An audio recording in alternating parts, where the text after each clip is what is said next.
Well, hello there. Once again, this is Pastor J.D. Hatfield of the Riverside Christian Fellowship in Hernando, Florida. As always, you can find us on the web at voiceofvision.org. Today I'd like to talk to you about God changed my plans. Let me read 2 Corinthians 1, verse 15 and 16. This is the Apostle Paul speaking, and he said, "Because I was sure of this, I wanted to come to you first so that you might have a second experience of grace. I wanted to visit you on my way to Macedonia, and to come back to you from Macedonia and have you send me on my way to Judea." Now, here's the scenario. Paul had previously told the Corinthians that he was going to make a personal visit to them, but then he changed his plans. And some were accusing him of being fickle, unstable, or corrupt. So in verses 12 through 14 of 2 Corinthians 1, Paul had given a general defense of his life and ministry on the basis of a clear conscience. And now he begins to explain the details about how and why he changed his plans. He says, "Because I was sure of this, I wanted to come to you first."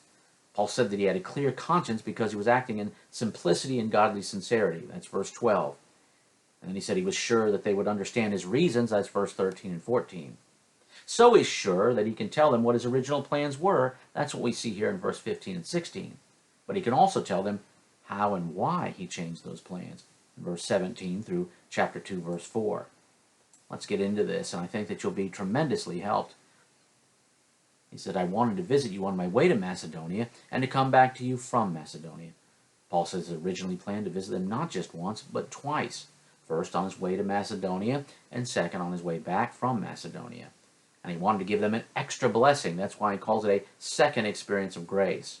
And he thought they'd be able to bless him as he continued on from there. He says, "And have you send me on my way to Judea."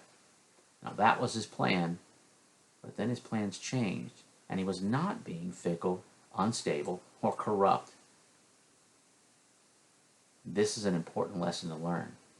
You might be diligently desiring and seeking and following God's will. You might know God's will ahead of time, that you're supposed to be doing a certain thing in a certain way, at a certain time, for a certain period of time, and for certain reasons. So you confidently make your plans. And they may be crystal clear, and you may be exactly right about it. And yet sometimes it's God's will for you to change your plans, the very plans he gave you. It isn't that you misunderstood God or misunderstood the plan. It's that God only gave you part of the plan. He does this often with his children to grow them in their faith. He wants you to focus your trust on him and not in circumstances, situations, or plans. His intent is to keep you following along a certain route in faith until he makes you change your course. In this way, he keeps himself as the goal and not the plans themselves. Abraham, he's known as the father of our faith, and he's a perfect example of this. God told Abraham that Isaac was the son of his promise through which he would bless the world. And yet after Isaac had grown into a young man, God told Abraham to sacrifice Isaac, to seemingly destroy the very promise he had given him, the promise he had made. But Abraham believed God and followed in faith, trusting in who God was. And God stopped Abraham from sacrificing Isaac on the altar just as he was about to commit the act.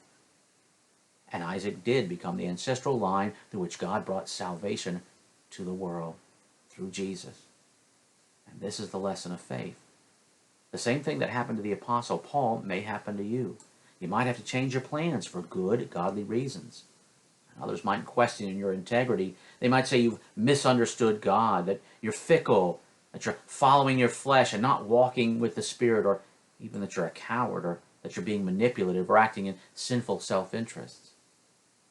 But if you have a rightly informed, properly maintained conscience, then you can know, like Paul, that your plans change because God wanted you to change them. Well, there you have it. I hope this lesson was a big help to you. Until next time, we'll see you here, there, or in the air. God bless you.